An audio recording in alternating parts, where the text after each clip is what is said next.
Well. This is another day, another explosive day we're going to have with you today. Sunday Adela, you're here. Let's see who's going to be the first person. I don't think the notification has gone out. Let's see who's going to be the very first person to show up tonight. Oh, Fleur, Karine Matip from France. How are you today? Shego Fatima from England. Who follows? Yeah, you are the early birds. You are the reputation. Adebayo from Ireland, Bosse from Germany, Joshua from Nigeria, Florence. I don't know where Florence is watching from. Florence Jumoke. Will you be telling us the countries you are watching from as well? Akash David, I don't know where he's watching from.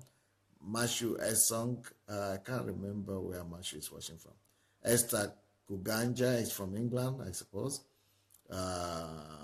Pastor Irene from Manchester, Akinpelu, Akinyemi, I don't know where he's watching from. Gloria Anna, don't remember. Okay, Akinpelu is from London, really. Anjori Ezekiel, Ludovic Meli from, he's trying to write from where, but I didn't say. Bamishaye Victor is here from Ukraine. Gloria is from London. Toba Bankole is from Nigeria. Wow. Teresa is from Cote d'Ivoire. Wow, brilliant. Oh yeah, we are going to have an explosive meeting tonight. I think you can guess already from what we had in the morning. Sempad, Karen from Baltimore, Nira from Toronto, yes.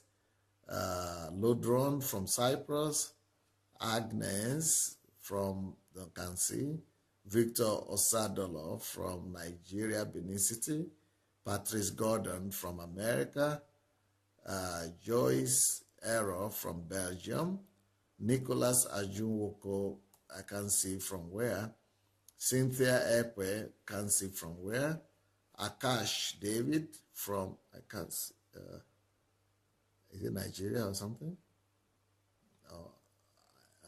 Bebe, we are praying for you, Bebe, that God will heal you in a supernatural way in Jesus' name. Lovejoy from Coventry, England. Michael Ajibola, can't see from where. Prince Kingsley from Austria. Ola Martin, I think that's from America. Hope Monday from London. Lola Shorunke from California. Paul Schenk from Abidjan, Cote d'Ivoire. Boss has just shared, oh yeah, Yusuf is here. Ikifa from Saskatchewan, Canada. By the way, let's go and share the message, if you don't mind, please. Let's go share the message because once we begin, it will be very tough for you to begin to share the message that time. So let's go back to our timeline to go and share the message right now, if you don't mind. Everybody, can I ask you to go to your timeline and share the message so that more people could be invited to join us? Because, once we start, you would not like to go back and be sharing it. So let's immediately go back now and be sharing this, okay? Okay, Sean Morris said, did you impact into Bishop Gordon from Jamaica? Most likely, I can't remember. I've imparted many people from many places, including Jamaica. I've been to Jamaica a few times.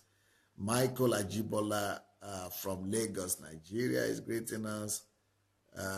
Fumi Adewusi has shared. Success is saying, good evening, Pastor. I've been waiting for days. This morning was too awesome. Bojus Landu says, I can't understand. I think she speaks French. That's why you can't understand. Of course, Fumi from UK. Then Lanon Adebayo says, Pastors, sir, the book on Nigeria, the leadership question, should be read by our present government. I can't stop crying since I read the book. It really opened my eyes. Wow, he has read the book. He said he couldn't stop crying. Wow. Lanon, you need to write more about the book so that we could testify about the book here, and so that people will know it. Tell us your feelings. It's good that you say you are crying. but that is nice. But it's good to write more. Good evening, Pastor, and everybody. God bless you all. That's from Cecile. All right, let's begin on time because, like I said, you are going to enjoy today's topic. Today's topic is don't spend money on what you can afford to live without. Don't spend money on what you can live without. Don't spend money on what you can afford to live without. And my guest today is one of the heroes of our programs here, is Joshua Amatare. Joshua Amatare. Let me show you Joshua. Joshua is here with me. Joshua, Jacob is I actually greeting you. Hi. Say hi, Joshua. Longest time. Good to have you on. Same here. Good to have you with us. Yes. So, Joshua, did you watch the program this morning? Yes, I did. It was really... I know your testimony. Maybe before you begin to talk about this particular topic I started talking about, because in relation to this topic, I know your story and I know what happened how your own story started and your testimony started. So will you start with that, with your own story about how God started changing your mindset about money and all that? Oh, yeah. Okay, so I was here with Pastor, and as always, we were working and we were getting things done. And then how I got to get the book is another story. But the main point is, when I got the Money Won't Make You Rich book, it was quite interesting because at first when I started, I thought I was just reading a book like all the other ones I've been reading. So spiritual. I thought I was going to see things on praying and fasting and sowing seeds and stuff like that. So I was wondering, because the topic was quite interesting, money would make you rich. It doesn't really make sense in our world. If you look at it literally, you would know that, it's when you have a whole people are thinking it's money that makes you rich. Makes you rich, because when you say you're rich, someone's going to ask you, how much are you worth? How much is in your pocket, But when I started reading it, as I progressed through the book, I was becoming shocked and filled with a lot of wonder at the things I was reading. I could see that I absolutely knew nothing about money. I began to understand why I was broke. I began to understand why I have struggled with finances. I began to understand why I had to live, sometimes above my means and struggle with my finances. In fact, I began to see why in my own family, I had issues with money sometimes. And I was wondering, I said, if I had known this a long time ago, probably a lot of the hardships and the pain I had been through, I wouldn't have gone through them. But when I kept on reading, I just saw that, wow, I was really, really ignorant, and there was a lot of truth that I didn't know.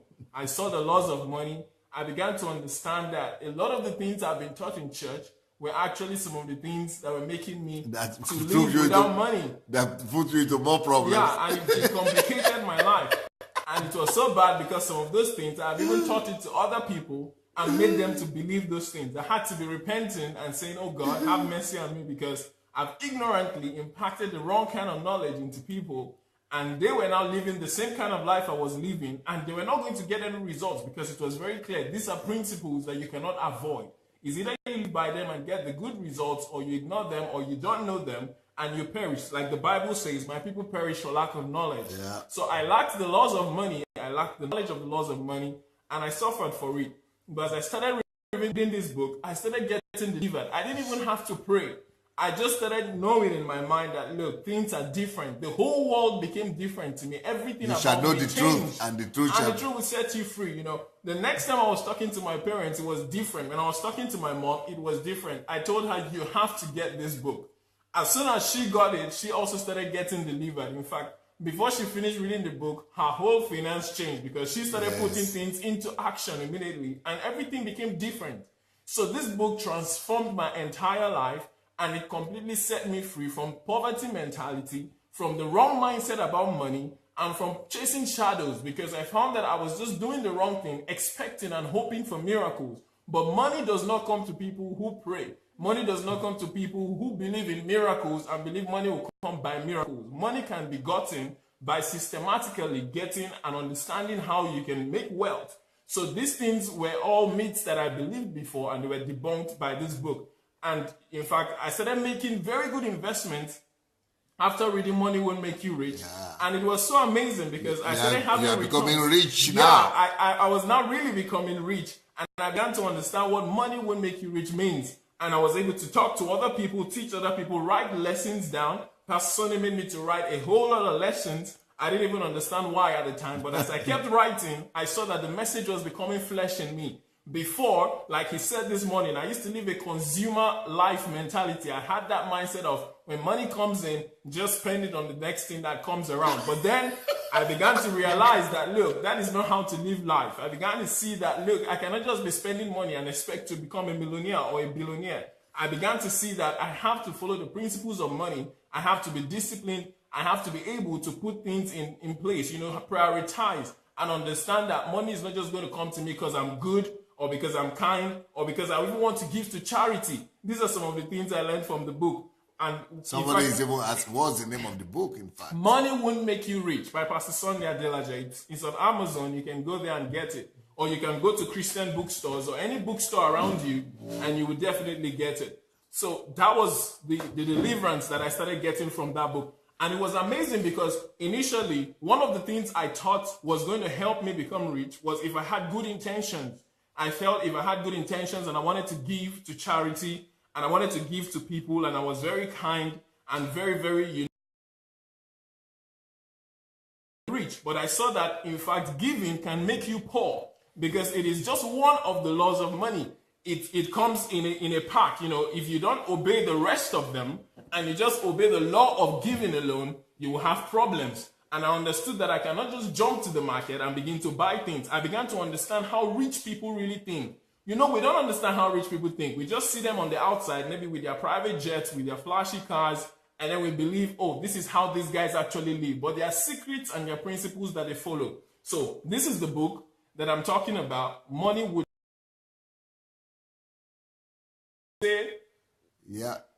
Yeah, so get this book for yourself and you will get delivered.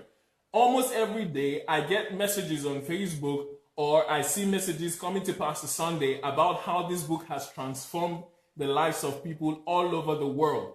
I have friends in Asia who have spoken about this book, of how their lives have been transformed. So if you want to get transformed in your finances, get Money Won't Make You Rich by Pastor Sunday. So, sir, that is part of what we got this morning from your teaching. It was an amazing time. It was deliverance for me. In fact, as soon as I finished that book, I had to read it again.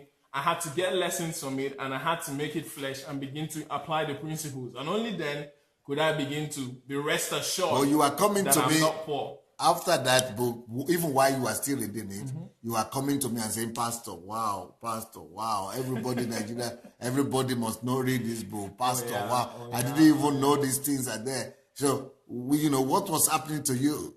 I was getting transformed and I was just flabbergasted by the things that we do, thinking we're going to get rich.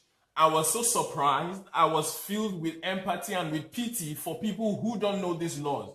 Because if you don't know the laws of money, you cannot be rich. Even if you get riches, those riches would either disappear so fast that your head will spin, or those riches will ruin your life and even make your life more difficult.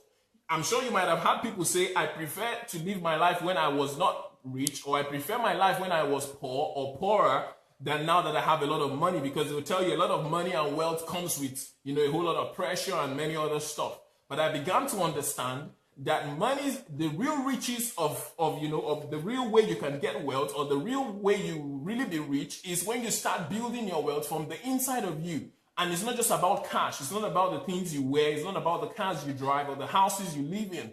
It's all about the values that you have on the inside of you. And I began to understand things like, do not spend money. In fact, one of the laws that I saw that completely blew my mind was, money is not meant to be spent. Isn't that crazy? Money is not meant to be spent. I was like, what do you mean by that? I came to Pastor, I was like, this book is just insane. Because I couldn't understand how you would tell me I shouldn't spend money. But when I started reading it, I now started understanding the principle behind it. And then I read Pastor's story of how God told him he was a lazy servant. And I saw that I was also the laziest of servants. In fact, I might have probably been worse than the guy who buried his own, talent in the ground that the Bible used as an example. Because I was doing nothing with my money. I thought I was even making some investment. But because I didn't really understand the way things work, I was not getting any profit. I was not enjoying anything.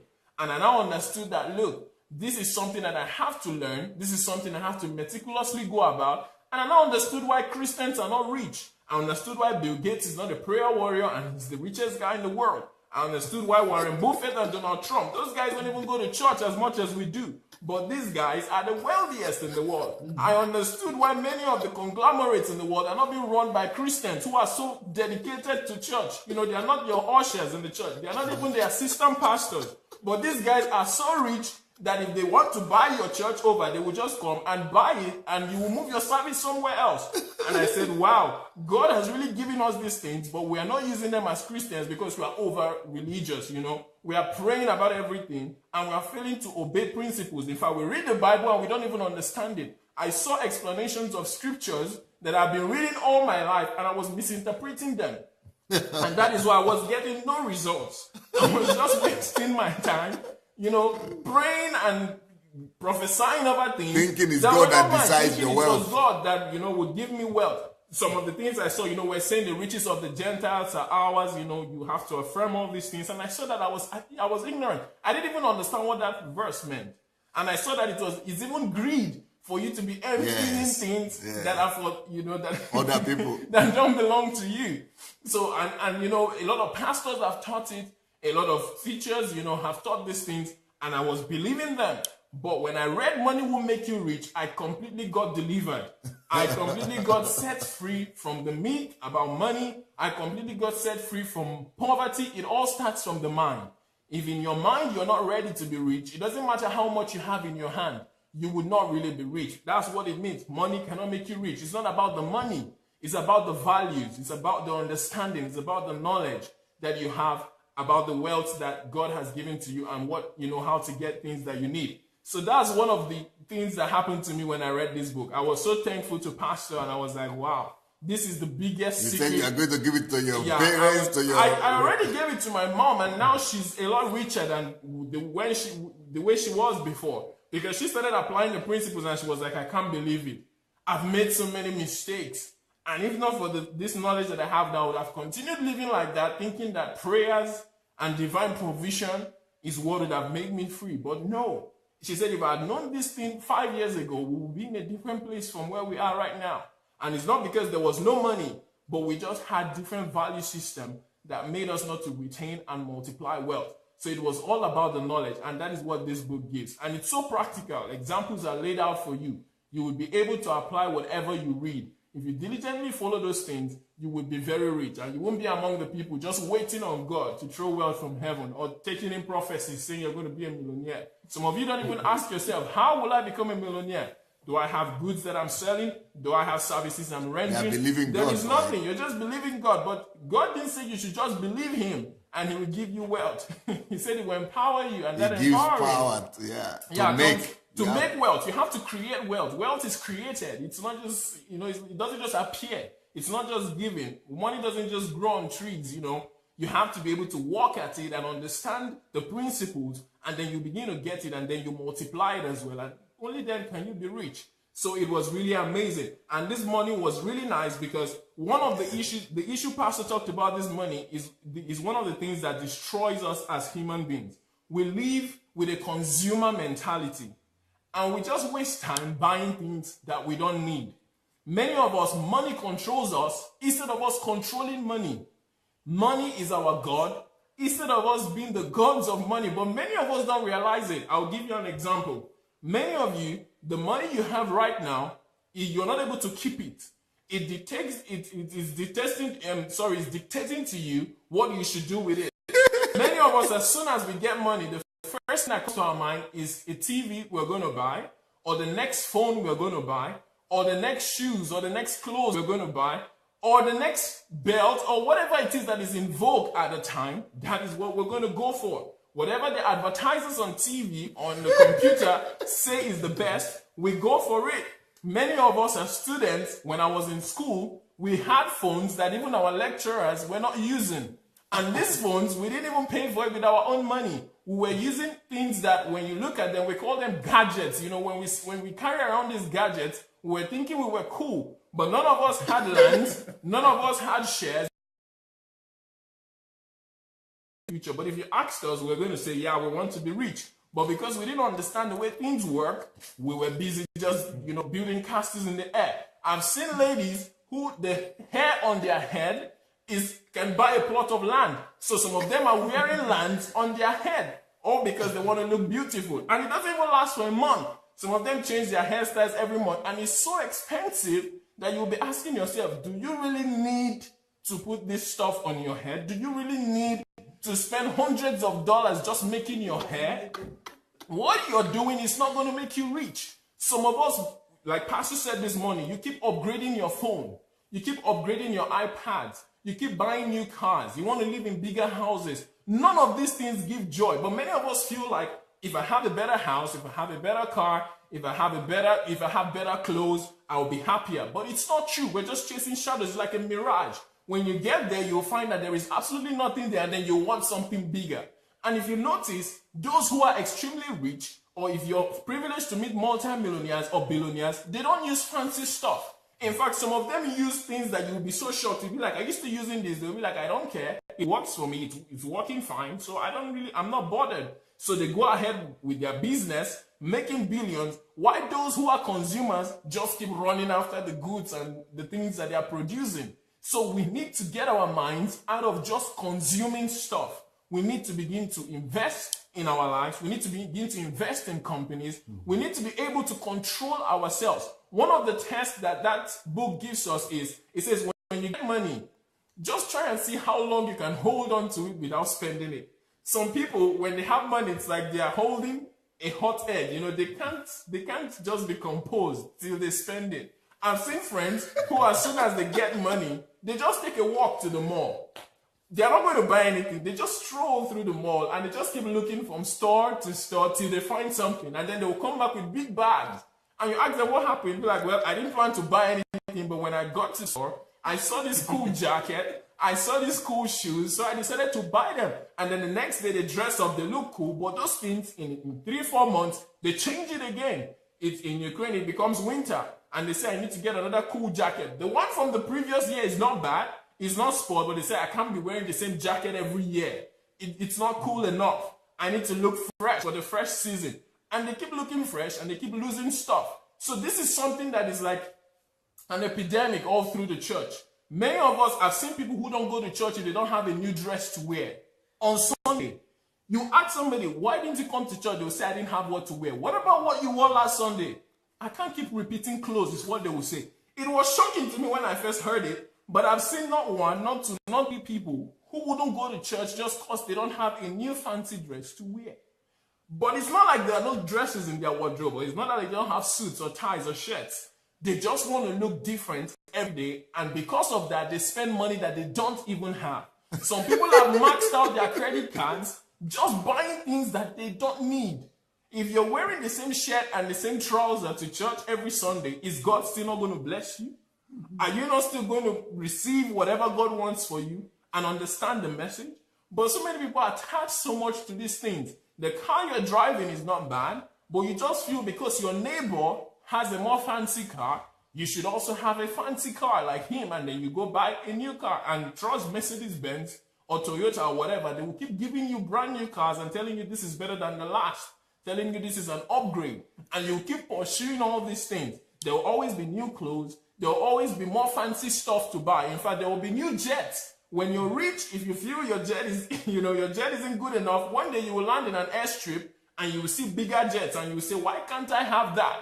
And you will go for that as well. At the end of the day, you end up bankrupt. Many of the people in America, especially those in sports, who made millions while playing or while doing whatever sports that they were doing, had millions. But today they are completely bankrupt. Why? Because they were consumers. They just kept eating and eating and taking and taking and taking. And at the end of the day, today they don't have, in fact, some of them made almost $500 million. Imagine that. $500 million, and it was all squandered. Some people are asking, how did you waste all of that money? But trust me, if you cannot afford to be content with $100 today, if you're given $100 million, you will blow it as well. So don't look at those who are bankrupt and say, oh wow, how did he lose $500 million? It all starts from just $10. How you treat the smallest amount of money you have would determine how much you would treat the larger amounts. Jesus Christ said, if you're faithful with small, you would be faithful with big. He didn't say when you're faithful with small, then you will become faithful with big. It's the same thing in his eyes. You have to be diligent. You have to understand the laws of multiplication. You have to understand how to exercise restraint. You have to understand that you must not run after everything that comes up in the market, no matter how beautiful it is. If you have a pair of shoes and that shoe is enough and you're able to make use of other money coming into your hand to do things that are more substantial, then go after them. You don't need to have 10 shoes. I've seen some of my friends, you can't even see, there's no space for them to keep things in their closet anymore. It's filled with clothes, it's filled with belts, with wristwatches. How many hands do you wear? In fact, they don't even wear 2 wristwatches at a time, but they have about 5. What do you need it for? You need to begin to look at yourself and ask, what am I doing with most of the stuff I have? You need to be willing to say, Pastor doesn't have any wristwatch. In fact, I myself, I don't have any. He doesn't wear wristwatches. In fact, I feel awkward when I want to wear my own wristwatch because I'm like, if Pastor, who is a multi-millionaire, is not putting on a wristwatch, what am I doing wearing a wristwatch? I've got a phone with time, so what is the point? So I began to think and I said, look, if you don't take time to, take inventory of your life and exercise restraint, you will just keep hoping for the blessings of God. And even the money God has given you so far, if you can calculate how much you've gotten in the last 5 years, you will see that if you were saving and you were not overeating and spending on things you don't need, you would have had of us spend our money on eating too much. We order pizzas, we go to fast food joints, we eat out with our friends. But those things we can do without them. If you buy food and cook it at home, you will be healthier, you will be richer, you have money to save. But many people say, oh, no matter what I do, I can't come out of debt. Well, it's because you've not exercised enough restraint. You're spending money on the things you don't need. If you decide to cut down your expenditure and begin to understand the laws of money and you live by them, you'll be surprised. You will become rich. You will see that you have money to save. If you take time to educate yourself on how to invest, you will see that you start investing and you will become richer. Pastor Sunday said it. He gave himself 2 years to become a millionaire and he did it in just 9 months. You can do it as well. I am already doing it and it's working for me. I'm already having investments that are going to bring me hundreds of thousands. So you can do the same thing if only you understand the laws of money. Yes. And since I read that book, I've not gone shopping. The things I have, I'm content with them. Glory to God that I've stopped growing, so I cannot outgrow these clothes. If they don't tear, I'm not going to change them. They are decent looking enough. I have to get to a certain height before I can now begin to ask for some things. Before, I used to shop all the time. I used to always say, I need new stuff. I need new this. I need new that. Because I felt like I needed to always look different. It's nice. I had that look different from inside. Yeah, well, inside nobody is seeing it. It's what's on the outside that people see. So, but they are seeing it now when you are talking. Oh yeah, well, we didn't think like this that time. That time we were always thinking, the whole world is seeing it now. Yeah, you see, so we didn't believe it. We didn't think, when you talk, it's fine. We thought we needed to, package. That's what we call it, packaging. You need to package well if you want to be taken seriously. So I began to find that, look, just putting on clean on vacation to spend. Yeah. But poor people don't know that.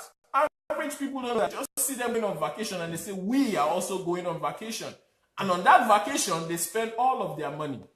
And when they come back, they've got nothing. Meanwhile, the rich guy, even while he was on vacation, his businesses and his investments are still giving him a lot more money. But we don't know that.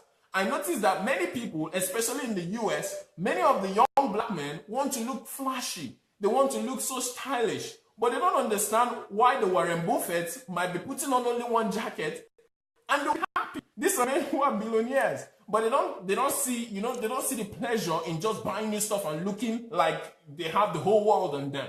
You see some of these guys, they want to live like the rappers on TV. How will somebody be putting on millions of dollars on their body? Why would you do that? What is the point? What are you passing across to people when you have people suffering and you're putting on gold and silver? In fact, there was a rapper not too long ago who became broke, and he went to the court, and the judge told him that you owe some money, you need to pay. He told them, he said, Judge, I can't pay. And then the next thing that happened, he went on Instagram and then he was surrounded by some money. And the lawyer saw it and took him back to court. And they asked him, Mr. Man, what is going on? We saw you displaying money on the internet. And you won't believe what he said. He said, I am a rapper. I have to keep up a certain persona. The money you saw me surrounded with is actually fake. It's not real money. And they were like, what? You mean you were surrounded with millions of fake money? He said, yes. I'm just trying to keep up appearances. But that is what many of the young people see today, and they're like, I want to be like this guy. I want to be like that guy. But he's bankrupt. He's got no money. And it's so strange because that is what we see and we want to emulate. But that is not what Jesus told us to do. That is not the kind of life Christians are supposed to live. That goes against the law of money. You don't need to have unnecessary display of wealth. You don't need to look rich for other people. On the inside, if you're comfortable and you're rich on the inside, you will notice that on the outside, you wouldn't need to be running after stuff. I've never seen Pastor Sunday with money. He doesn't carry money around. He doesn't. In fact, in his pocket, it's difficult. You can't meet him and say, I need even 10 grivens or $10, and then he'll give that to you. He will tell you that by tomorrow, I'll bring the money to you. And I've noticed that a lot of wealthy people are the same way. They don't go around with large sums of money. They just walk around like normal people. If they need something, they've already planned ahead to get it. They don't just run into a store and say, oh, wow, I need that, I need that, I need that, I need that. No. Everything they do is carefully calculated and budgeted. So they don't just spend money out of passion or out of emotions. They actually spend money out of reason and out of need. And if they don't need it, let it go. If they need it, they will get it. But many of us don't live like that. Some of you, if you look around your house right now, you will see that you bought things that cost hundreds of thousands of dollars that you actually don't need. That money would have been invested in something that would make you richer. But because you don't know the laws of money, you ended up buying something that the advertisers told you was cool, but today you don't need it. Some of you go eating in places where you cannot really afford because you want to just be happy. Pastor said on the birthday of his kids, they don't go anywhere. Thank God I didn't grow up like that as well. Oh, sorry, I grew up like that. I didn't grow up, with gifts and all that stuff. My parents weren't like that. You sit at home, you sing, you pray, you read the Bible, and then you eat. But many people, when it's their birthday, they must have big parties. Some of them do bar mitzvahs that cost millions. And we say, oh, wow, I want to live like that. That is not going to glorify God. That is not going to make you rich. That is not going to make you happy. That's not even going to make you live a better life. Some of these guys who are wealthy or who were wealthy as sportsmen, they had entourage. They had guys going everywhere with them. But today that they are broke, all those friends have disappeared. They don't even have one. So even the people that you may be trying to impress, they don't even care. They might be around you just because you've got something to give to them. But as soon as the money you have is gone, so will those friends. So you don't really need to use money to impress anybody. You should live a life of integrity, a life of contentment, a life of sincere joy that comes from the inside, not as a result of the things you have. The moment money can change your mood, money controls you. I'm very sorry to say. If money makes you happy or sad, then money controls you. When money does not determine your goals, when money does not determine your happiness or your mood, when money does not determine your time, how long you spend with your family, then you can say you're controlling money. But till then, I'm sorry, money is controlling you. If you're going to be spending time at work for hours and then you come back only to buy things you don't need, then what is happening? It shows money is controlling you. We have been born to control money. It's just paper. It's very important, but the principles of money. So Get Money Won't Make You Rich is a book that will enlighten you. It's a book that will enrich you. You need to change somebody is asking where can they get it. You can get it on Amazon or you can get it from bookstores, depending on where you are. If you're in the US, you can get it from bookstores or you can get it from Amazon. Anywhere you are, Amazon, as long as you have the internet, you can get the Kindle version or you can have it delivered to you. Amazon will tell you how long it will take for you to get this book. So this is the book, Money Won't Make You Rich. Well, they could go and read the first 2 chapters now. Yeah, the first 2 chapters are free. It will be available on Pastor's blog in a week's time. The blog was just moved to a new site, so some of the features are not yet working. But in a week, you can go and read 2 chapters for free, and you'll be amazed at the kind of truths that you would see. So money does not make people rich. Discipline does. Investment does. Knowledge does. That's why you see that even the rich people of the world today, they spend time studying. They don't just say, oh, I'm rich and I'm good. They spend time educating their minds. They spend time improving themselves, and that is why they're able to hold on to money. So there are a whole lot of other things that I can share with you on money will make you rich, but you need to just get it yourself and understand and read the book yourself. The principle of today is don't spend money on things that you can do without. I was just about to say that you have moved from the topic of the day to money will make you rich. Money will make you rich is the name of my book, but it has consumed you because you read the book, and the book has changed your life. But I think we should come back to the title of today's message, and the title of today's message was don't spend money on things you can do without. But I'm sure, because I've been talking about other topics all these weeks, and I've not spoken about money or anything like that.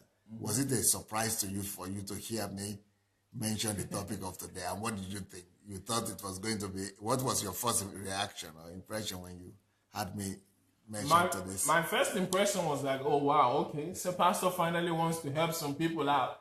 Because I know that those who don't know about this book or who don't know about his principles of money, they would not know many of the things that he's saying. So I was like, okay, here comes another topic of deliverance.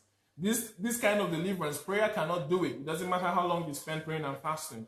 You would spend money if you don't understand that it should not be spent. So I was really happy when I saw the topic, and I was like, oh, great. Finally, we're going to get some more nuggets on how to live a disciplined and a fruitful life. So that was my first impression. Okay, what was your last impression? What was your last impression when you discovered that I had to go? I couldn't go any further. I was very unhappy. I was really sad, and I was like, God, when will these court cases end, so that we wouldn't have such interruption? So I really wanted more, because today you didn't even talk for up to 45 minutes, and I was like, oh wow, we really missed out on a lot, because I'm sure there was a lot more you had to say that would have gone an hour, and a lot more lessons for us to learn. But I felt privileged anyway. I said, at least you shared some stuff with us that will set anybody free who really wants to be free from, spending on without thought and unnecessarily. So I was really unhappy, but then I was still grateful that we got to hear something at least. And what are the points that really got to you? What will you say are the points that really touched you today, that got to you today, that you think will help people? The number one point that I know that would help everyone is none of the things you have can really give you joy or satisfaction. That's the number one thing that I got. Money will not give you satisfaction. Clothes will not give you satisfaction. The car, a house, whatever it is that you think you need to be happier, that is not where happiness comes from. And the more you go after those things, the more you become greedy, the more you begin to, go out of your way, and in fact, it gives room for you to become somebody who is not truthful anymore, because you want to use whatever means necessary to get money. But that is the wrong approach. So I began to see that there is nothing you have that will really give you joy. The real joy that comes into a man's life is the joy that comes from God. It's not the joy that comes from the things that you own. The invisible things. Yeah, the invisible things are the things that really make you happy and joyous, not the things that you own. Things that make you happy in the invisible are things like family, joy, passion, kindness, generosity. These are things that you have to develop in yourself. Discipline, a communion with God, a relationship with God. These are the things that really make you to be whole as a person. What you own in your hands, they're transcendent. The things that you build into your life, those are internal. Those are the things that really make a human being, not the things that you own. There are people who don't have clothes to wear. That doesn't stop them from being human. So as long as you've got, these values on the inside of you and these principles on the inside of you, as long as you've got the love of God, you've got a relationship with God, you have compassion for people, that is what really matters, the things that you own. Okay. Now, going back to Nigeria, I want you to also talk about the fact that we've been talking about Nigeria these days. Yes. So what do you think? Talking about Nigeria, I'm going to show the book. Yes, raise it up a little bit. Yeah. So this is the book, my latest book. Yes. That it's not just about Nigeria, it's about countries, how to make your country great, contribute to the nation. And this book is on Amazon now also. It just came out. But I'm going to Nigeria. This is my introduction to Nigeria, this book. And, people don't know other aspects of Pastor Sunday yet, including one I touched on small today. This money will make you rich and things like that. What do you think by going to Nigeria, the movement itself, Nigeria transformation that we are mobilizing people for? Because that Nigeria mobilization is not just going to be about changing the political situation in Nigeria. It's going to be about enriching Nigeria and by liberating them, and renew the mind and liberating them from it. So in that sense, knowing what you know about my teachings on money and all that, what do you think this Nigerian transformation work would do for Nigeria as a nation? What do you think this teaching alone that I've touched on today would do for this country or for even believers? I think this teaching is going to liberate the nation. That's just the truth. I think it's going to set millions of people free. I think it's going to make people to walk into their destinies and become more fruitful as human beings and become more fruitful as God's people and God's servants here on earth. What is about to eat Nigeria? What pastor is bringing to that country is going to be, it's going to be explosive. It's something that we've never seen before. Lives are going to be changed. The whole country is going to be changed. Every local government, every state, every city, every nook and cranny of Nigeria is going to know that change is really here. Transformation is really here. Because I've had the privilege of seeing some of the plans, and when you read this book, you will understand the way Pastor Sunday thinks, and you will know that, look, what is about to happen in that country is Nigeria is about to embrace its destiny. That's what I really think.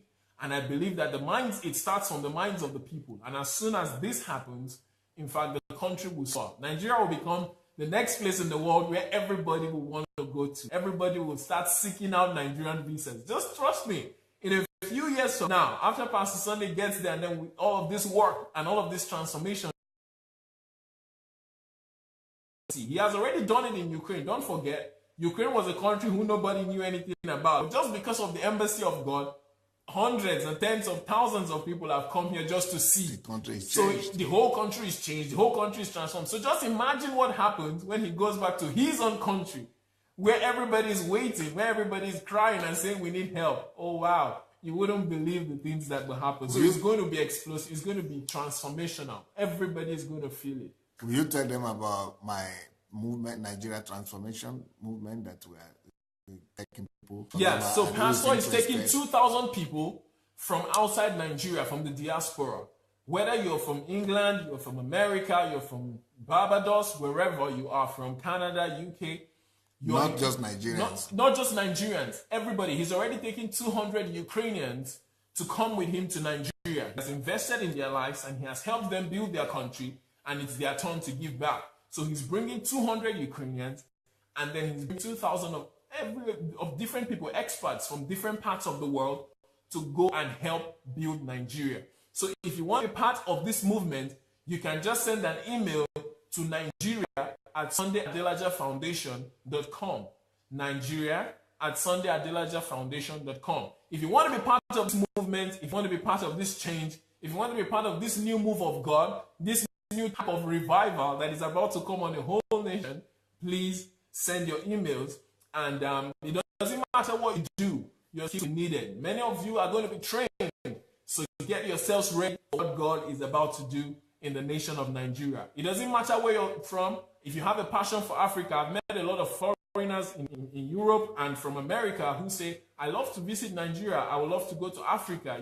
I've seen things on TV. I think I can help. Now we don't need you to bring clothes. We don't need you to give money. We need you to give your life. And you'll be given all the tools that you need to bring change. And you'll be amazed at what you do. Nigeria is a beautiful country full of passionate people. In fact, the whole of Africa, we've got loving people everywhere who really need help. So we need you to dedicate your time, to dedicate your life to this move, and you will be happy that you did. Because what is about to happen, trust me, you don't want to be on the sidelines for it. You want to be right in the middle, right in the center of the movement. And you can do that by sending an email to Nigeria@SundayAdelajaFoundation.com. What about, I know that Sufficient and others started a movement on WhatsApp, they call it. I'm not aware of it. Yeah, they started. Sufficient gave the telephone yesterday. Maybe if anyone has the telephone that was given yesterday for the WhatsApp group, Yeah, I think WhatsApp group. They have a group or so on WhatsApp. Yeah, I heard that. You don't know the telephone number. I don't use WhatsApp. Okay. Did anybody write the telephone number down yesterday from Sufficient that she gave for the WhatsApp Nigerian Transformation Group? Please, if you have that telephone, please write it right now so that people who want to know more about Nigerian Transformation Group could join that team. Please write the telephone that was given to you yesterday. Thank you. Now, going back to this other topic that we started today, you know, what are the other things that touched you that you think minister to you and probably will help other people?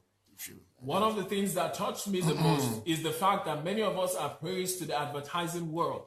We are people who are just gullible and we don't exercise any kind of restraint. And when I looked at my life before I knew the things that I know now and before listening to Pastor this morning, I could see that I'm being influenced by the things that I see. I'm being influenced by my culture.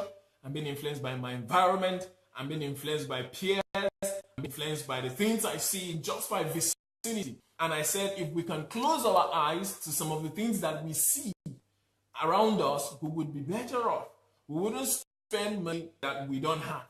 And the funniest part is the capitalist system just keeps giving you stuff, so you go spend, and then you now get into debt. Many of us today are in debt, and we don't know how to come out of it. Not because, you know, we had to do it, not something like student loans or something like that, but just because we couldn't control our appetite. And I said, the world will keep feeding you with information and trying to make you to buy things. But I must not agree to be a prey to these advertisers. I must not be a prey to the system. I must make up my mind to be an individual, to be a personality who can say no to the things I don't need and who will say yes to the things that I need. If I'm not able to control my appetites, then I will not be able to control my spending. And this topic is just going to be a myth. But you have to be willing to discipline yourself to make sure that you don't spend money on things that you don't need. Every one of us has done it before. Like I said previously, if you look around where you're seated right now, if you look around your apartment, your house, you will see that you have a lot of stuff that you don't need.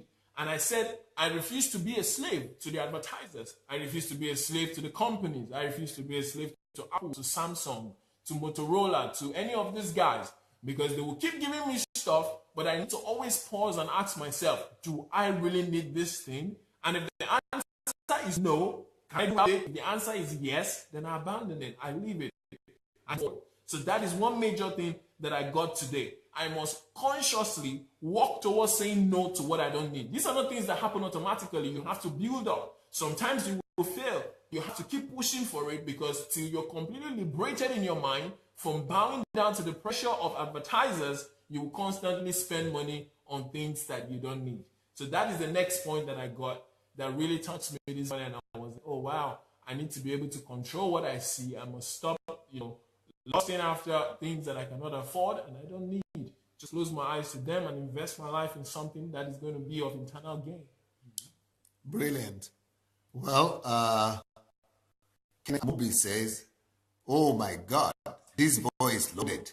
My pastor, like I keep on saying, you have soldiers